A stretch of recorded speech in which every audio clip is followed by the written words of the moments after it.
Hey guys, Jack here with Jack's Low Carb Journey, episode 34. Just checking to make sure I got that right. Weight check-in. It's about the same as it's been. I think we're going to go into something like weigh-in Wednesdays or something because y'all don't need me to tell you every day an ounce or two this way or that way.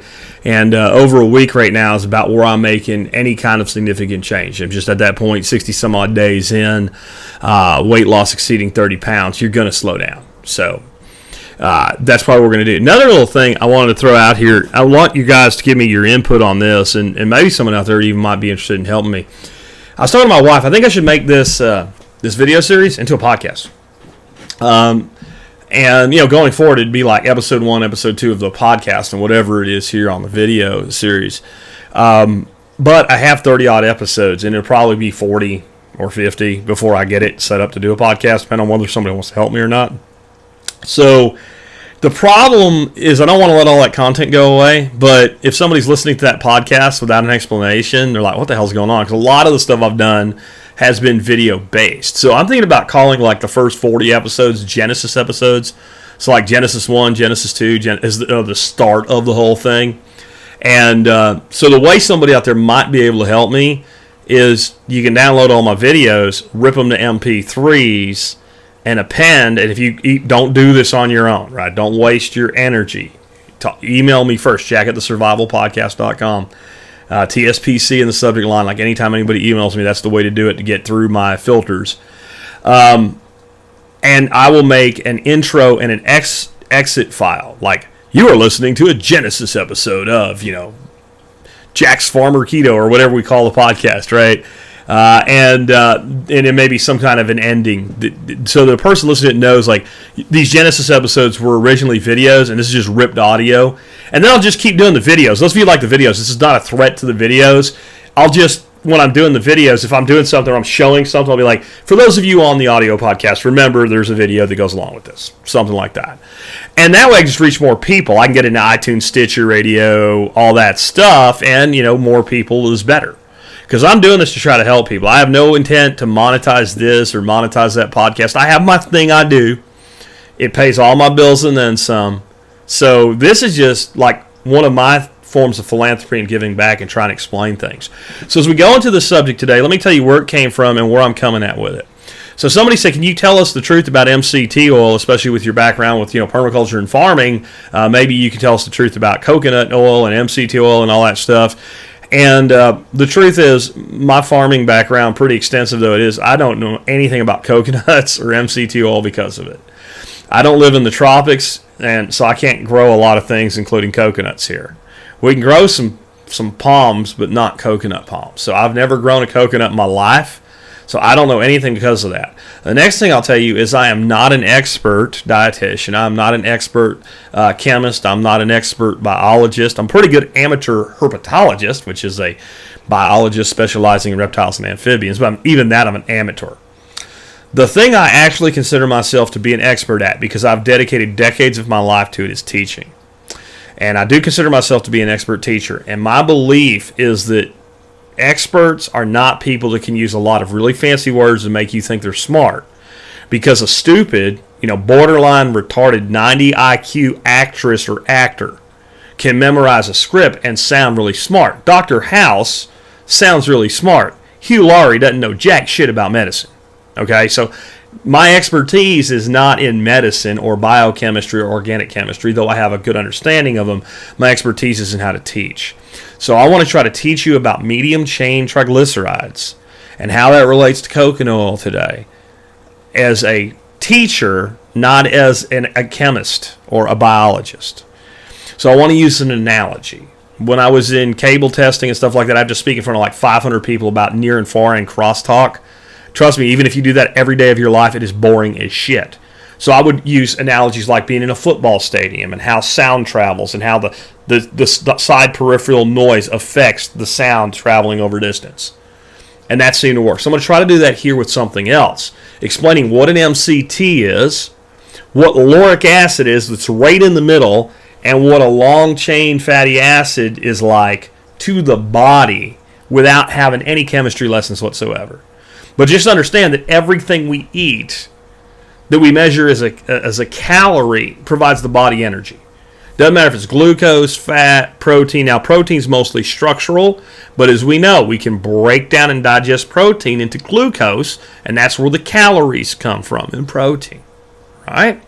So it's all about how quickly does that energy get to the cell so the cell can use it. And let's, in my analogy, think we're going to go to the airport, and getting to the cell, the mitochondria of the cell, and delivering the energy, that's sitting on the roof deck of the hotel enjoying your martini on your first day of vacation. That's where the energy needs to get to. Now, you are going to be in this, I'm sorry to do this to you, you're going to be a long-chain fatty acid, which, by the way, is a triglyceride. Short-chain fatty acids, medium-chain triglycerides, and long-chain fatty acids are all still triglycerides. Why do they not call them long-chain and short-chain triglycerides? To screw with you. That's why, right? To make things more complicated, I guess. But in the end, you've got three things bound together with a glycerin backbone.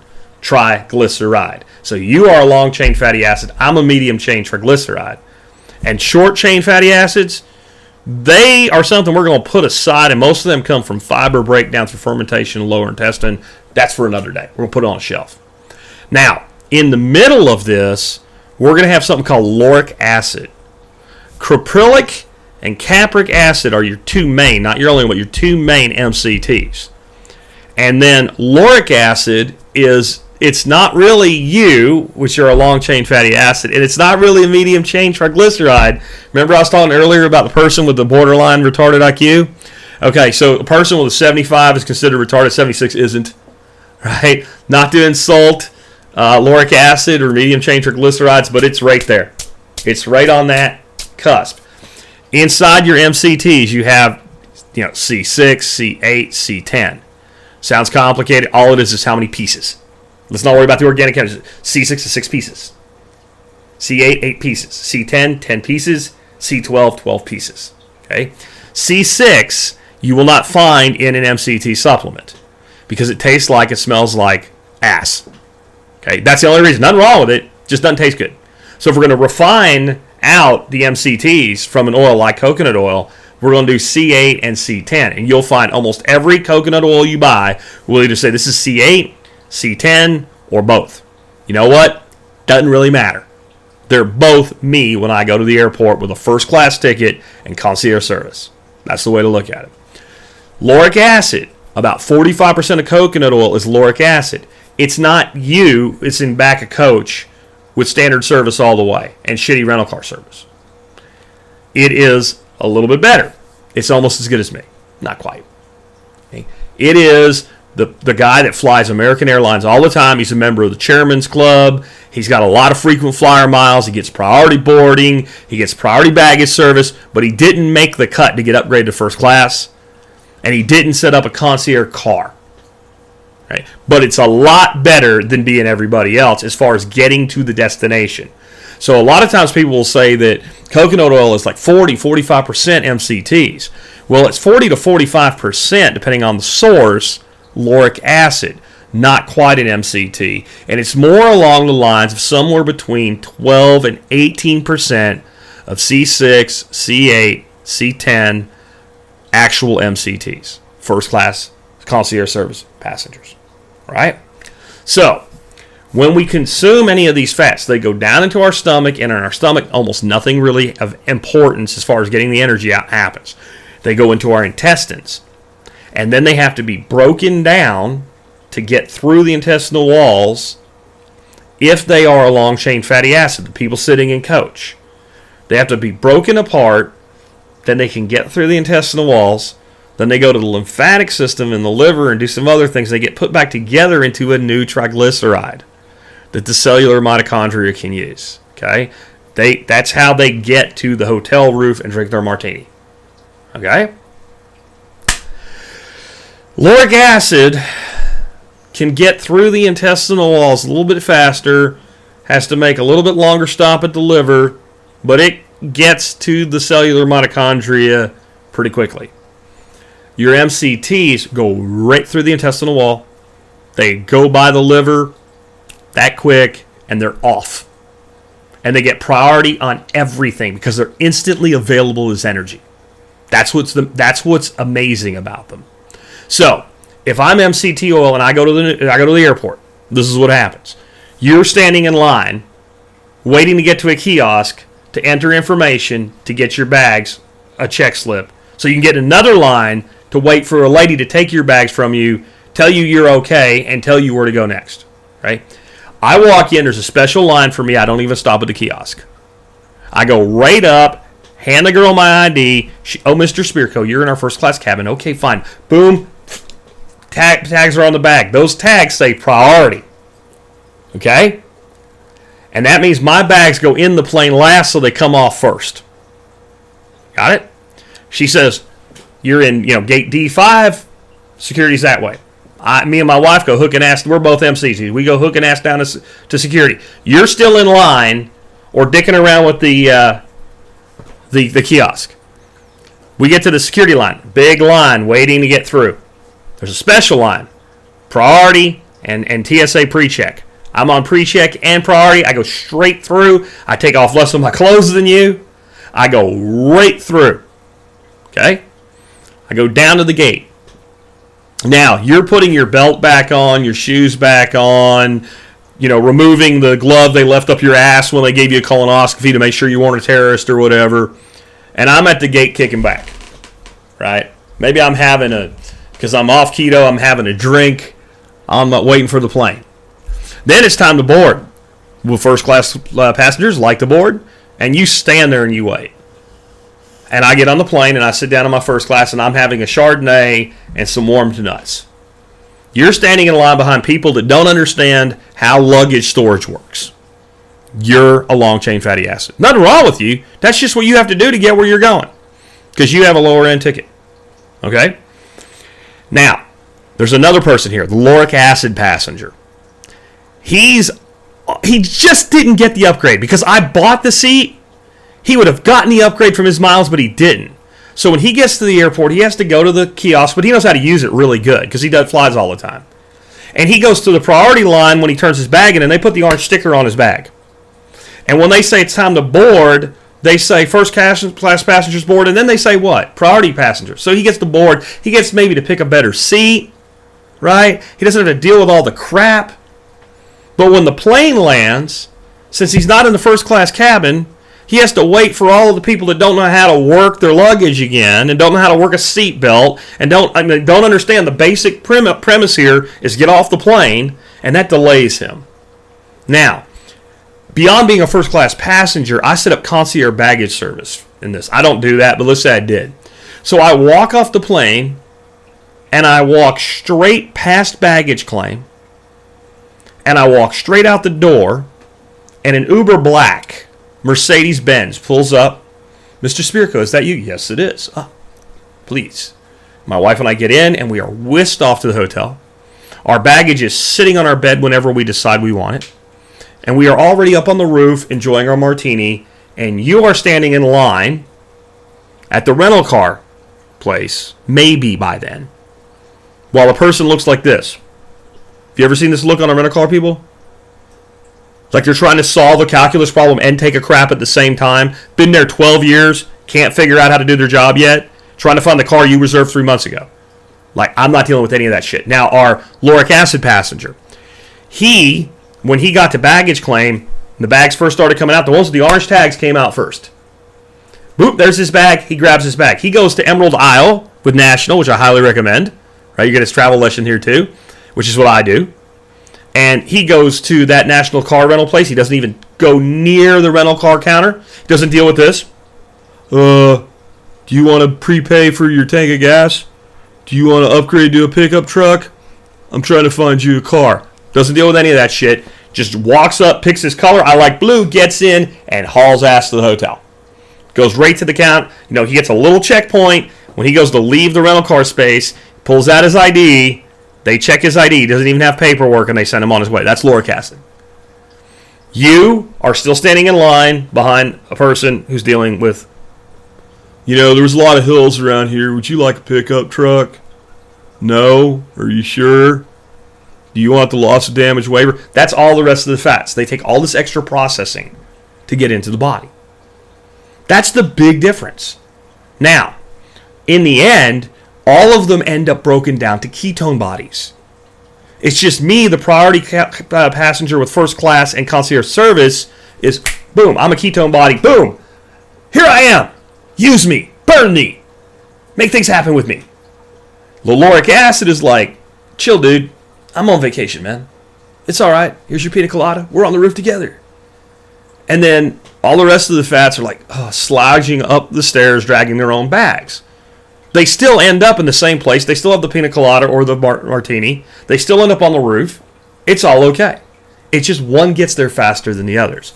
Now, MCTs do some really cool things. But I'm about to break into a world where we know some things and we think we know some things, and some things might be true. It doesn't slice and dice. You know, it's like in a 70s or an 80s infomercial where like, this thing does everything. And that's how some people want to market MCT oil. And it's just not, it's great, but it's not that great, okay? But here's some of the things, because of that, fast, rapid utilization. What we know is that it's had some really good results on early stage dementia and Alzheimer's patients. And this is something we know. So they took Alzheimer's people, and they gave them glucose, which the brain supposedly loves. And they did an active brain scan with chemical marker dyes. So they could see, is the glucose going into the brain? And it did around the outside of the brain, but like the middle of the brain, there's like a dead cavity. That's what Alzheimer's is. It's like your brain dying from the inside. It's death of the brain. It's also been called type 3 diabetes. The cutting edge research now says, and this is not people that are keto fans. These are just cutting, like, I'm researching Alzheimer's. Here's what I think it is. Diabetes of the brain. The brain develops insulin resistance, and because of that, the glucose can't get into the brain, which is one of the brain's preferred fuels. The other preferred fuel is ketone bodies, which MCT oil turns to like that. So then they give these patients MCT oil. And like a therapeutic dose is a tablespoon. Hold on to that because that's important. Anything less than a tablespoon, they don't get any real results. But when they give them a tablespoon of MCT oil, the parts of the brain that were getting no nutrition start getting nutrition. They can see it. This is not we think. This is we know. Now, the results, they go all over the map. Some people it seems to really help. Some people it doesn't seem to help so much. So when two different people run trials, they're not repeatable. One will get a preponderance of people that it helps a lot. One will get a preponderance of people that doesn't help that much. Well, why? Well, how damaged was the brain? Let's say I choke you out, which is really a compression move. I choke you out, you go out. And as soon as you pass out, I let go of you. In a couple seconds, you wake up, and you're fine. You're going to be confused, but you wake up. Let's say that once you choke out, I stay down on you. And I hold you like that for about a minute. You may never come back. You may be dead. Your heart will stop. So how long was the nutrition cut off? That has a lot to do with whether it can get better or not. But if it does help at all, the potential is there then if we're using MCT oil and low glycemic diets like ketogenics, it may, as in might, help prevent or stall off or reduce the severity of eventual Alzheimer's and dementia in old age. So that's one reason. The biggest reason I think people on keto need to be excited about MCT oil is it is a super high quality way to up your fat consumption relatively inexpensively. Yes, a big jug of MCT oil is like $24. But my wife and I have gone like 60 days sharing one. So that means that's a tablespoon each a day. Most days, not every day. Now, that means if I bought one, it would last me, 4 months? So it's pretty cheap per day. And it's a big boost in fat. And one of the not the only good quality, but one of the higher quality fats we can get with instant energy, with these byproduct benefits. So if you can't afford to eat ribeye today, and none of us can afford to eat it every day, and nobody even wants to eat the same thing every day. So I'm going to be short on my fat, and I want to use grass-fed beef, so I've gone to a less expensive cut of beef. In this case, I've gone to sirloin. A lot less fat. Well, by adding a tablespoon of MCT oil to my diet that day, I can boost my fat, get in that 70-75% of good fat range that we want to be on keto with one of the highest quality fats, and it costs me less money. That's another reason to do it. Another reason people do it is because it's just energy. Like, you want to really get pepped up in the morning, throw some MCT oil in your coffee. Do it, make it bulletproof. It absolutely is brain fuel. By the way, your brain weighs about 3 pounds. If you're an average sized person, you want to see what your brain looks like? Make a fist, take your two hands and put them together. Look at your fists. From the wrist, from where the wrist starts up, that's your brain. It's about that big. It weighs about 3 pounds. Now, look at that. Do it yourself right now. Look at your hands, and you answer me this. What percentage of your daily caloric intake do you think that little 3-pound lump takes from your whole body? What percentage of your calories go to your brain? 40%. 40%. That little 3-pound ball of fat that runs your whole body takes 40% of your energy.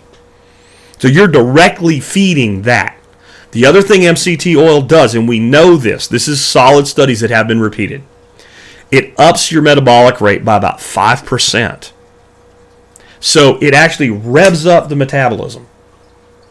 Again, it doesn't slice and dice and do everything, but it does rev the metabolism up 5%. Person with a BMR of 2,000 calories, that's 100 calories. You're going to burn 100 more calories because you ate 120 calories, which is about 1 tablespoon of MCT oil. So the net increase in caloric load on the body is only about 20 calories for a person with that BMR. Now, obviously, if your BMR is 1,200, then it's lower, but there is an offset rate there. The next thing MCT oil does, and we do know this, is it blocks the storage of fat. Now, that doesn't mean you can eat everything and anything you want, take some MCT oil and lose weight. What it does mean, if you're eating a good ketogenic diet, it's going to make it more difficult for your body to store any surplus calories as fat if you're using MCT oil. So it's kind of a metabolic advantage. The next thing is, because it's such pure energy, none of it gets stored as fat.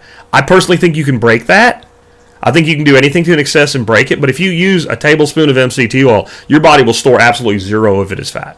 It may store some other fat, but that's going to get burned. So we know that as well.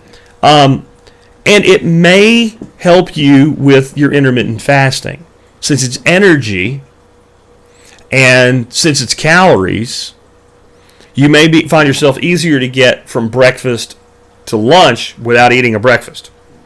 There's a couple things going on there. Number one, that plane or that hotel needs first-class concierge people, it needs middle class, and it needs regular class to run.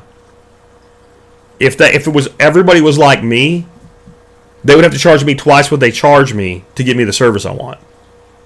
They make their money on the mass, and then they sell a premium service to me they can afford to sell to me because of their total revenue model.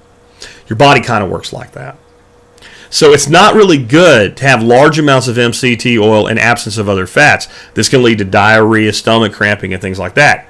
So one way to mitigate that is add other fats to it. So bulletproof coffee, classic one, tablespoon of MCT oil, 2 tablespoons of butter. Now, how many calories is that? I think a tablespoon of butter, I could be wrong, off the top of my head, is like 80 calories. So 160 plus 120, right? What's that, 280 calories? It's almost 300 calories. If you're throwing anything else in there, you're like 300 calories to a coffee in the morning. You're not intermittent fasting with that many calories. So we really shouldn't be doing it by itself. And so now what we're doing is we're having a very light breakfast in the form of very high energy fat. But we are breaking that fast a little bit. I prefer to have my MCT oil in my coffee. I do a midday coffee between lunch and dinner in my fasting window. Breakfast, I usually have a cup of coffee. I do like 4 tablespoons of coconut cream. And then I blend that, because if you just put coconut cream in coffee and stir it up, it tastes like ass. Something magic happens when you blend it. It's good. It makes foam on it. It's like a cappuccino. It's great. A little bit of like stevia or something with that, and I'm good. Sometimes I do some cinnamon. Sometimes I do some 100% cocoa powder. But that's kind of how I do it. And that way, when I take my morning walks, I don't have much calories to work with out of what I've consumed. I'm in a fasted state, and I stay in a fasted state longer. But I would rather you have an MCT bulletproof coffee and go on 2 meals a day than not have an MCT bulletproof coffee and be on 3 meals a day. I think you'll do better for most. Remember, I always try to tell you, this is what I think is best for the most people. It doesn't mean it's the right thing for everyone. But that's it in a nutshell. It does all these wonderful things within its limits, but the only real magic is that it gets where it's going quicker. It's up on the roof deck, having a martini, looking at the city, enjoying its first day of vacation, and everybody else is standing in line at Hertz and Enterprise while somebody's doing this. Eventually, Everybody gets to the roof deck. Everybody has their martini. And so that should make this actionable. So what it means is MCT is valuable if you want to have more energy, rev up your metabolism, but it also means let's not overdo it and let's not live by MCT alone. It's a good way to boost fat, and we need to know that it's quick energy, so we time our use of it for whatever's best for ourselves and our lives. And it may help us to prevent, forestall, or lessen the effects of Alzheimer's. So MCT's in my life. I think it probably belongs in yours. If there's anything confusing about anything I said today, please let me know. I have a video for you by Thomas DeLore where he goes into the exact metabolic process by which MCTs are digested versus long-chain fatty acids. If you want to know the biochemistry, the organic chemistry behind it, use the link, go listen to it.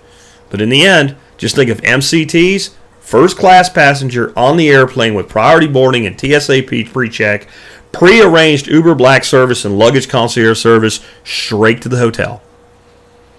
Lauric acid, I'm not really sure. Is it medium? Is it long? It's in the middle. It's medium, long, medium. It's that place in the center.